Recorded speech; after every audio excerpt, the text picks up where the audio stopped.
Éléanore et Frank ont consacré toute leur vie à élever leurs 3 enfants avec amour et dévouement. Mais, arrivés à la vieillesse, ils ont été trahis par ceux en qui ils avaient le plus confiance. Placés de force dans une maison de retraite, ils ont tout perdu. Du moins, c'est ce qu'ils pensaient. Ce que personne n'aurait pu imaginer, c'est qu'une simple enveloppe oubliée et l'aide d'un couple allait changer leur destin à jamais et révéler qui méritait vraiment leur héritage millionnaire. Mais avant de commencer cette histoire, dites-nous en commentaire d'où vous regardez cette vidéo. C'est toujours incroyable de voir jusqu'où nos récits voyagent. Éléanore essuya ses mains sur le tablier brodé qu'elle avait reçu en cadeau de mariage, il y a 50 ans. Le tissu était fané, mais chargé de souvenirs précieux.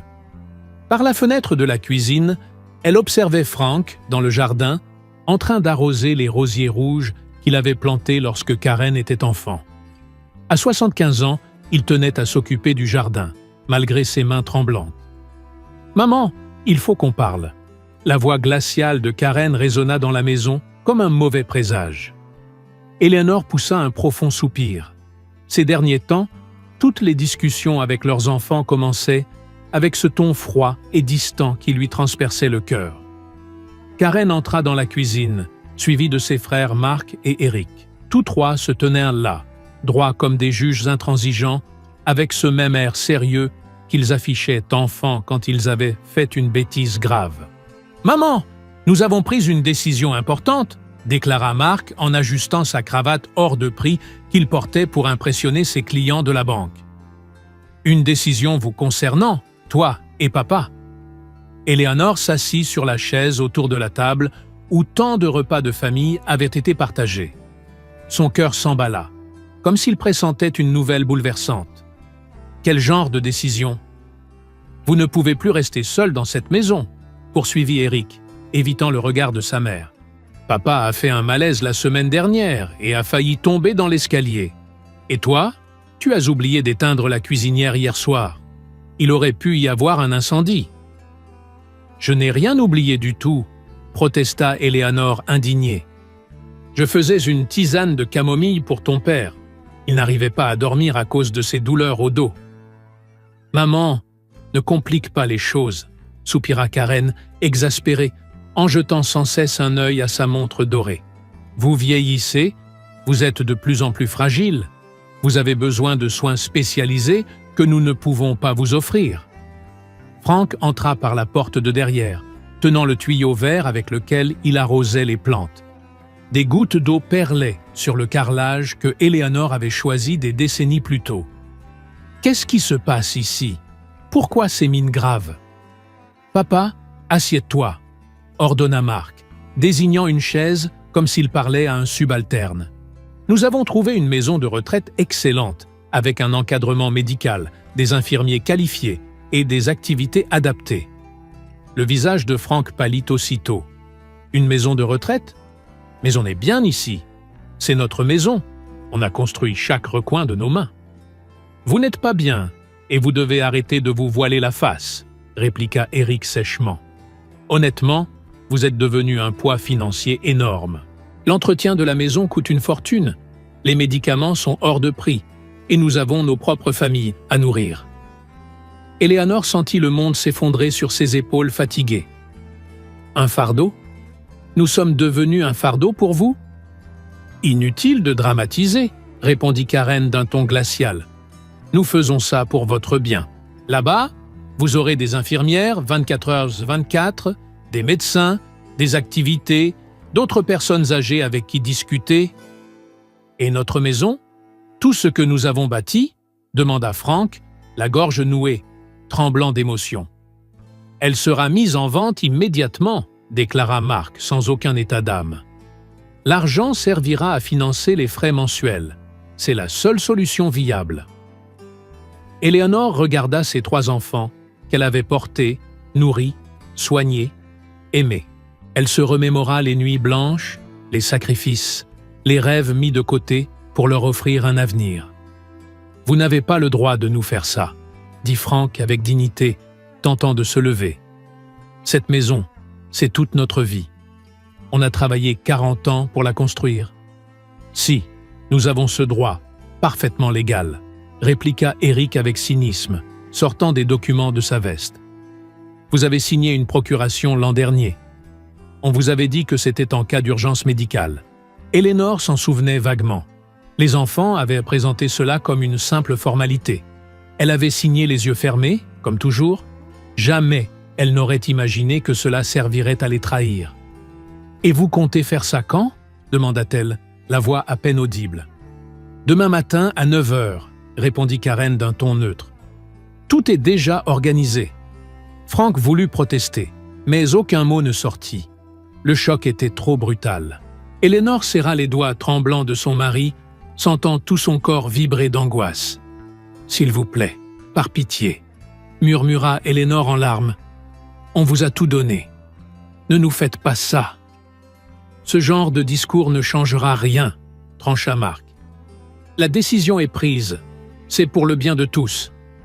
Ils quittèrent la cuisine, laissant derrière eux deux âmes brisées. Eleanor et Frank entendirent les moteurs de leur voiture de luxe s'éloigner, emportant avec eux le peu d'espoir qu'il leur restait. Eleanor se leva avec peine et se dirigea vers la commode ancienne. Dans un tiroir, sous des photos jaunies, elle retrouva une enveloppe scellée qu'elle gardait depuis 15 ans. Elle venait du cabinet d'avocat du grand-père défunt de Frank. Elle ne l'avait jamais ouverte. Toujours trop de choses urgentes à faire. Elle la prit avec précaution, une intuition lui soufflant que ce papier pourrait bien changer leur destin. Cette nuit-là, Eleanor et Frank ne trouvèrent pas le sommeil. Enlacés dans leur lit, celui qui les avait accueillis pendant 5 décennies, ils pleurèrent ensemble pour la première fois depuis des années. La pluie d'octobre tambourinait sur la vitre, comme si le ciel partageait leur douleur. « Eleanor, mon amour », chuchota Frank dans l'obscurité. « On a raté quelque chose? On a été de mauvais parents ?»« Je ne sais pas, mon cœur », répondit-elle doucement en caressant ses cheveux grisonnants. « Peut-être qu'on a trop aimé, trop donné, trop protégé. » L'aube arriva, cruelle. À 8h30, les enfants revinrent avec un fourgon blanc et des employés en uniforme du centre Sunset Gardens. « Dépêchez-vous, on n'a pas toute la journée », lança Karen en entrant sans frapper. « Prenez juste l'essentiel, vêtements, médicaments, papiers, le reste, laissez. » Eleanor parcourut la maison, gravant chaque détail dans sa mémoire. Le salon où trônait chaque année le sapin, le canapé où elle avait bercé ses petits-enfants, la table des repas de famille. Les photos sur les murs racontaient l'histoire d'un amour inconditionnel. Depuis la fenêtre du fourgon, elle vit Frank essuyer ses larmes. Ils regardèrent Karen verrouiller la porte de la maison où ils avaient été heureux pendant 40 ans. L'enveloppe était dans le sac d'Eleanor. Peut-être était-il trop tard. Mais une voix en elle murmurait que son contenu pourrait tout changer. La maison de retraite Sunset Gardens confirma aussitôt toutes les pires appréhensions d'Eleanor. Le bâtiment sentait le désinfectant mêlé à une tristesse ancienne et incrustée. Des personnes âgées en fauteuil roulant fixaient le vide d'un regard perdu, tandis que d'autres erraient dans les couloirs sans but, comme des fantômes coincés entre deux mondes. « Bienvenue dans votre nouveau chez vous », déclara l'employé avec un sourire commercial bien rodé. « Vous verrez, l'adaptation se fera très vite. » Frank observait les lieux avec un abattement croissant. Une dame aux cheveux blancs était assise seule près d'une fenêtre sale, regardant le parking désert avec une expression figée dans une mélancolie de pierre. « Depuis combien de temps êtes-vous ici ?» demanda Eleanor avec douceur, s'approchant de la femme solitaire. « 3 ans, 4 mois et 17 jours, répondit-elle mécaniquement, sans détourner les yeux du paysage morne.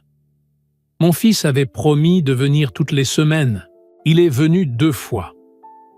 Eleanor et Frank partagèrent une minuscule chambre, avec 2 lits étroits séparés par une table de chevet bon marché. Les murs, écaillés, n'étaient décorés que d'un crucifix en plastique et d'un calendrier périmé. Pendant les premières semaines, Éléanore espérait encore que leurs enfants reviendraient, pris de remords. Peut-être finiraient-ils par réaliser la cruauté de leurs actes. « Ils viendront nous chercher », répétait Frank chaque jour, autant pour rassurer sa femme que lui-même. Il leur faut juste du temps pour comprendre à quel point ils se sont trompés. Mais les jours devinrent des semaines interminables, puis des mois d'un abandon total. Aucune visite, aucun appel, pas même une carte. C'était comme s'ils n'existaient plus pour leurs propres enfants. Un après-midi morose, Éléanore était assise dans le jardin mal entretenu lorsqu'elle aperçut une famille venue rendre visite à un vieil homme fragile. Un petit-fils d'une dizaine d'années montrait des dessins colorés à son grand-père, qui riait et applaudissait chaque gribouillis comme s'il s'agissait d'un chef-d'œuvre. « Pourquoi nos petits-enfants ne viennent jamais nous voir ?» avait-elle un jour demandé à Karen par téléphone. « Ils sont débordés. École, sport, activités », avait-elle répondu d'un ton froid. « Ce n'est pas un endroit adapté pour des enfants. » Ce soir-là, Éléanore prit la décision la plus courageuse de sa vie. « Frank, mon amour, on ne peut pas rester ici. Partons. »« Comment ça, partir ?»« Fuyons, comme des adolescents amoureux. Si nous devons mourir abandonnés, alors faisons-le en liberté, à l'air libre. Pas dans cette prison déguisée. » Frank plongea son regard dans celui de la femme qu'il aimait depuis 50 ans. Il y vit la même étincelle de détermination farouche qui l'avait séduit dans sa jeunesse. « Tu as raison. Je suis avec toi. On s'en va. » Le lendemain, au moment du déjeuner, pendant que le personnel s'affairait à servir des plats insipides, ils glissèrent discrètement par la porte de service, traversant un terrain vague à l'arrière. Éléanore avait dissimulé un peu d'argent, que leurs enfants ignoraient, dans le fond d'une vieille chaussette. Ils marchèrent sur la route brûlante, sous un soleil de plomb. Après 1 heure, Frank commença à ressentir de violentes douleurs dans la poitrine, mais il s'obstina. Il préférait mourir en marchant vers la liberté que de dépérir dans cet entrepôt à oublier. « Éléanore, mon amour » haleta-t-il, s'arrêtant pour s'appuyer contre un arbre solitaire. « Je ne crois pas pouvoir continuer. » Éléanore le regarda, le cœur serré. Son visage était livide, couvert de sueur froide. Ses lèvres tiraient vers le bleu. « Ne dis pas ça, mon chéri. On va y arriver. Il faut tenir encore un peu. » Désespérée, elle leva les yeux vers le ciel sans nuages. « S'il existe encore un peu de bonté sur cette terre, mon Dieu, envoyez-nous un ange. » Comme une réponse immédiate à sa prière, une voiture modeste ralentit et s'arrêta juste à côté. Un jeune homme noir d'une 30aine d'années en descendit rapidement. « Tout va bien? Vous avez besoin d'aide ?» Éléanore le fixa. Ses yeux brillaient d'une sincérité rare. Son sourire était chaleureux, humain, réconfortant. Un sourire qu'elle n'avait pas vu depuis des mois. « Mon mari est très mal, il fait une crise. Nous sommes perdus. On n'a nulle part où aller, » dit-elle en retenant ses larmes. « Je m'appelle Michael Johnson », répondit-il calmement, aidant Frank à s'asseoir à l'arrière de la voiture avec 1000 précautions. « Je vous emmène tout de suite à l'hôpital le plus proche. » Pendant le trajet, Michael téléphona à sa femme. « Beth, ma chérie, je vais rentrer tard. J'ai trouvé un couple de personnes âgées abandonnées sur la route. Le monsieur a l'air très mal en point. » Éléanore entendit la voix douce et aimante de la jeune femme à travers le haut-parleur. « Fais ce qu'il faut, mon cœur. Je t'attends. » À l'hôpital, Michael ne les quitta pas. Il resta aux côtés de Frank et Éléanore pendant les heures d'attente, les examens, les allers-retours du personnel médical. Quand le médecin annonça que Frank devait être hospitalisé en observation pendant 72 heures, Michael leur demanda « Vous avez un endroit sûr où aller après ?» Éléanore raconta toute l'histoire douloureuse, la trahison de ses enfants, l'abandon en maison de retraite, la fuite désespérée. Michael et Beth, qui étaient arrivés entre-temps avec des vêtements propres et un repas fait maison, écoutèrent en silence, avec un profond respect. « Vous resterez chez nous aussi longtemps que nécessaire, » déclara Beth avec une simplicité bouleversante. Nous avons une chambre d'amis confortable, et ce serait un immense honneur de vous accueillir dans notre famille. » Eleanor contempla ces deux jeunes inconnus qui, sans rien attendre en retour, leur offraient ce que leurs propres enfants biologiques leur avaient cruellement refusé. De l'amour inconditionnel, des soins sincères et un vrai foyer. « Pourquoi feriez-vous quelque chose d'aussi généreux pour deux étrangers ?» demanda Frank depuis son lit d'hôpital, la voix nouée par l'émotion. « Parce que c'est tout simplement la bonne chose à faire, » répondit Michael avec naturel. « Mes grands-parents m'ont appris que la vraie famille ne se résume pas aux liens du sang. La véritable famille, ce sont ceux qui se soucient vraiment les uns des autres. » Frank fut autorisé à quitter l'hôpital 3 jours plus tard, muni d'ordonnances pour ses traitements cardiaques et de recommandations strictes. Éviter tout effort physique ou émotionnel excessif. Michael et Beth le ramenèrent, lui et Eleanor, dans leur maison de plain-pied, simple mais incroyablement chaleureuse, située dans un quartier calme et arboré. La chambre d'amis avait été préparée avec une attention touchante. Draps en coton frais, bouquets de fleurs des champs dans un vase en céramique et quelques photos anciennes qu'Eleanor avait discrètement sauvées de la maison de retraite. « Faites comme chez vous, vraiment. Considérez cette maison comme la vôtre, » dit Beth avec tendresse en prenant Eleanor dans ses bras.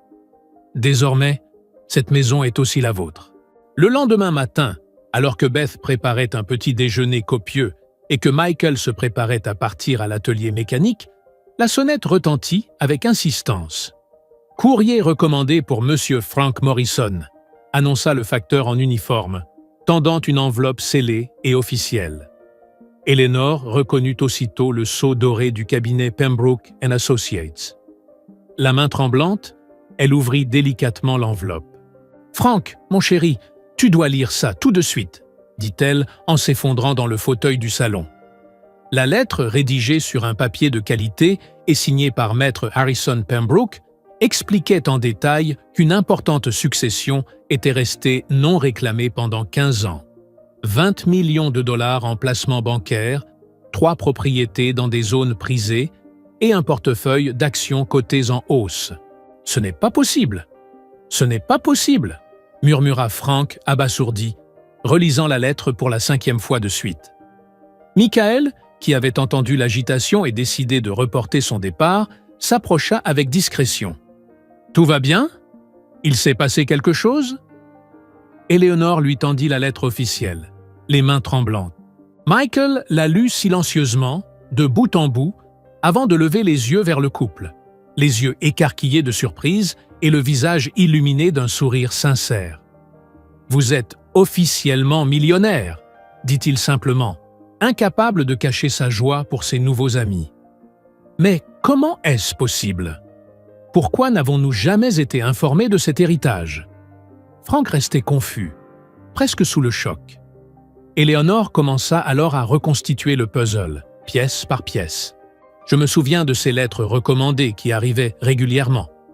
Karen les interceptait toujours avant que nous puissions les ouvrir. Elle disait que c'étaient des publicités ou des factures douteuses. La vérité, aussi douloureuse qu'implacable, commençait à éclater. Les enfants savaient. Ils savaient depuis le début. Ils avaient bloqué sciemment toute communication du cabinet pendant des années. C'est aussi pourquoi ils avaient été si pressés de faire interner les parents et obtenir une procuration sur tous leurs biens. Ils étaient parfaitement au courant, conclut Frank, la voix mêlant tristesse et colère contenue. Nos propres enfants nous ont menti pendant 15 ans. Beth posa doucement une main rassurante sur l'épaule d'Eleanor. Mais maintenant, vous savez, et vous êtes libre de faire ce que vous voulez de cet héritage. Eleanor regarda Michael et Beth avec une reconnaissance infinie. En quelques jours à peine, ces deux jeunes inconnus leur avaient montré plus d'amour sincère et de respect que leurs enfants biologiques en toute une vie. « Nous voulons partager cette bénédiction avec vous deux », déclara-t-elle avec fermeté. « Non, absolument pas », protesta Michael aussitôt. « Nous n'avons rien fait en espérant une quelconque récompense. C'est précisément pour cette noblesse que vous méritez toute notre gratitude, » répondit Frank, souriant pour la première fois depuis des mois.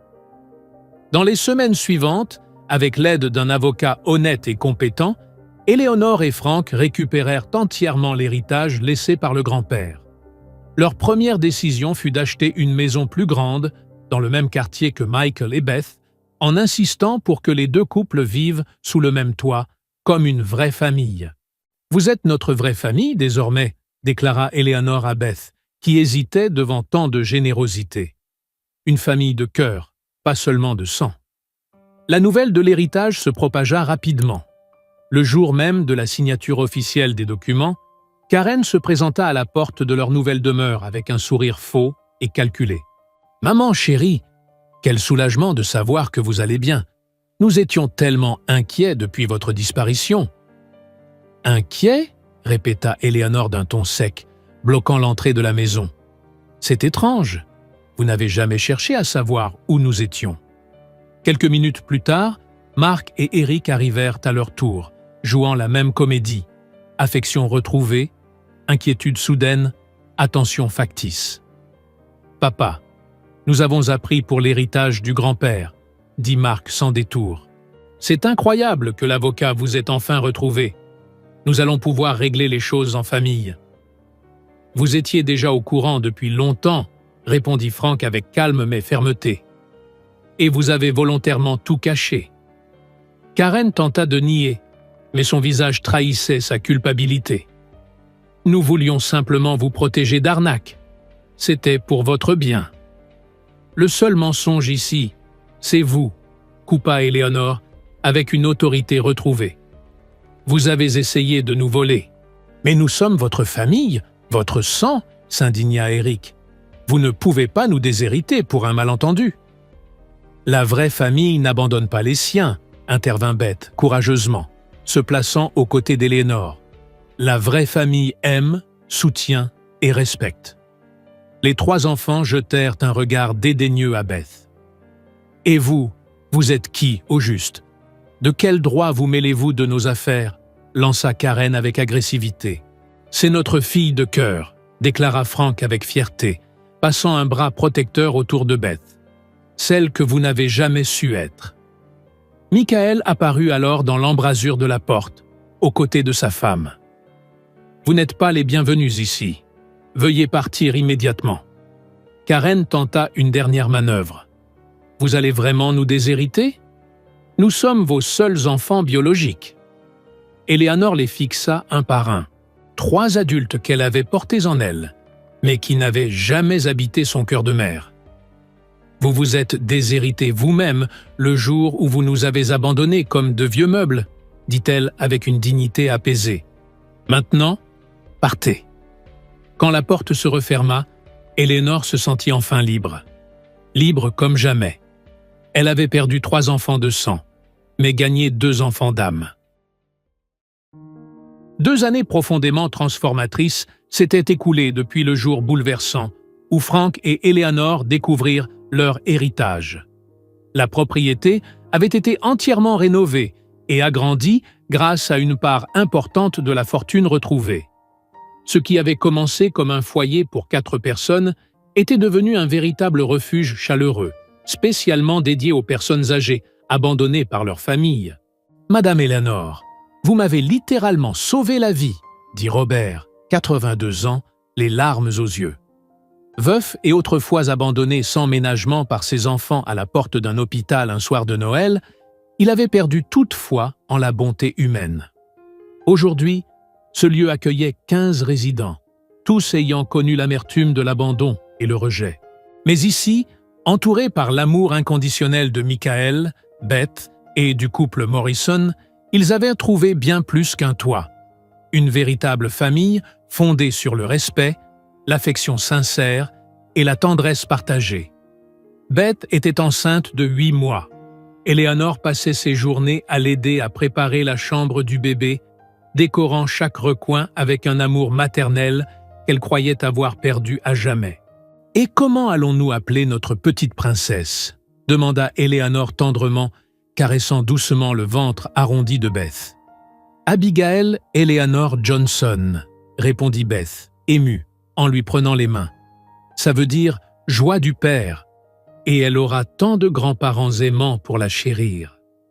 Éléonore éclata en larmes, des larmes de bonheur pur. Elle allait enfin être grand-mère, pas seulement par le sang ou par le titre, mais dans le cœur et dans l'amour véritable. Les lettres de leurs enfants biologiques continuaient d'arriver, encore et encore.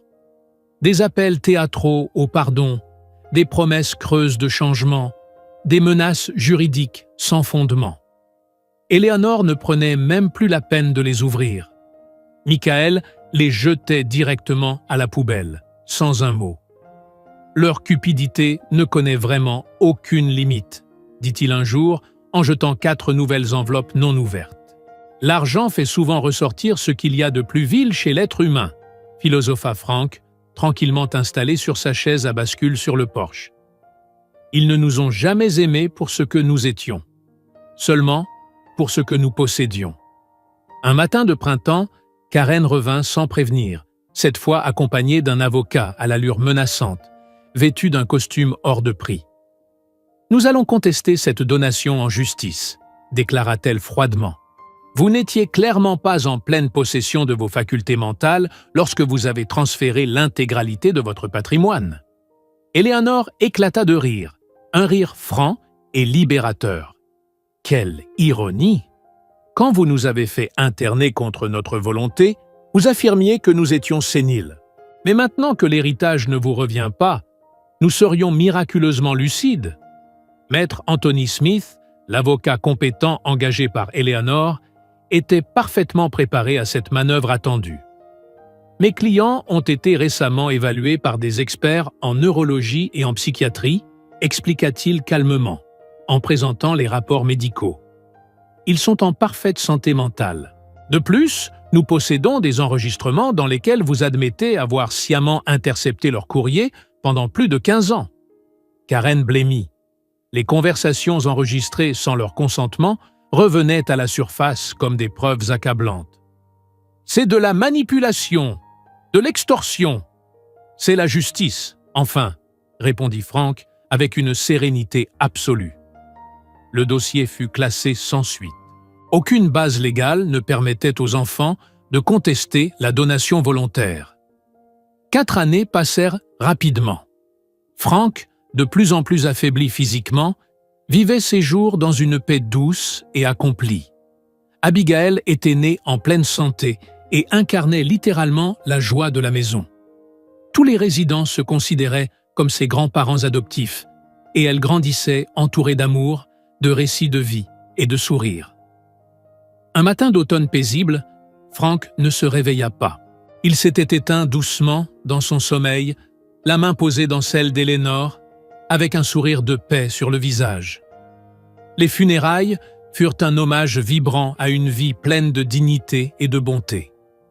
Tous les résidents étaient présents. Michael, Beth et la petite Abigail de 3 ans, les voisins, les bénévoles, tous étaient venus dire adieu à un homme qui avait laissé une trace d'humanité pure. Karen, Mark et Eric se présentèrent en fin de cérémonie, vêtus de noir, espérant toujours une ultime réconciliation ou un avantage financier tardif. Éléonore les vit, mais son visage resta impassible. Certaines blessures sont trop profondes pour être guéries par des larmes de dernière minute. Une semaine plus tard, Maître Smith réunit tout le monde pour la lecture du testament. Frank avait légué l'intégralité de son patrimoine à Beth, Michael, Éléonore et à un fonds destiné à la pérennité de la maison des aînés, à ses enfants biologiques, $1 symbolique chacun et une lettre. Éléonore demanda que la lettre soit lue à voix haute. « À mes enfants biologiques, je vous laisse exactement ce que vous nous avez offert ces dernières années. Rien. Puissiez-vous comprendre un jour que la vraie famille se construit avec de l'amour, du respect et de la présence. Ce que vous avez perdu, ce n'est pas seulement une fortune, c'est l'occasion d'être de vrais êtres humains. Je vous souhaite malgré tout de trouver un jour cette paix intérieure que j'ai découverte auprès de ceux qui m'ont aimé sans rien attendre. » Karen tenta encore de contester le testament. En vain. Frank avait été reconnu pleinement lucide jusqu'à la fin. Éléonore vécut 6 années de plus dans la maison d'amour qu'ils avaient bâtie. Elle vit Abigail faire ses premiers pas, prononcer ses premiers mots et l'appeler tendrement « Mamie Ellie » avec une voix d'ange. Quand son heure arriva, elle partit paisiblement, endormie, entourée de ceux qu'elle appelait sa vraie famille. Sa dernière volonté fut claire, que la maison continue à accueillir, à aimer, à reconstruire les âmes blessées. Dans le tiroir de sa table de nuit, Michael trouva une lettre manuscrite. « À ma véritable famille de cœur, merci pour m'avoir appris que l'amour ne dépend ni de l'ADN, ni de la couleur, ni du nom. Vous m'avez rendu la foi en l'humanité. Prenez soin les uns des autres, comme vous avez pris soin de nous. Cette maison est désormais la vôtre. Faites-en un refuge où l'amour triomphe toujours de l'abandon. » La maison resta ouverte. Michael et Beth créèrent une fondation au nom d'Éléonore et Frank. Abigail grandit dans la certitude d'avoir eu les meilleurs grands-parents du monde, même sans lien de sang. Le dimanche, lorsque les rires des enfants se mêlaient aux souvenirs des anciens dans le jardin que Frank avait jadis planté, une vérité simple se confirmait. Parfois, il faut perdre sa famille de sang pour trouver celle que l'on mérite vraiment. Car l'amour véritable revient toujours à ceux qui le sèment avec le cœur. Si cette histoire vous a touché, laissez un commentaire. Qu'auriez-vous fait à leur place? N'oubliez pas d'aimer et de partager avec quelqu'un qui a besoin d'entendre cette leçon de vie. Ensemble, faisons circuler l'amour, le vrai, celui qui se démontre par les actes, pas seulement par les mots.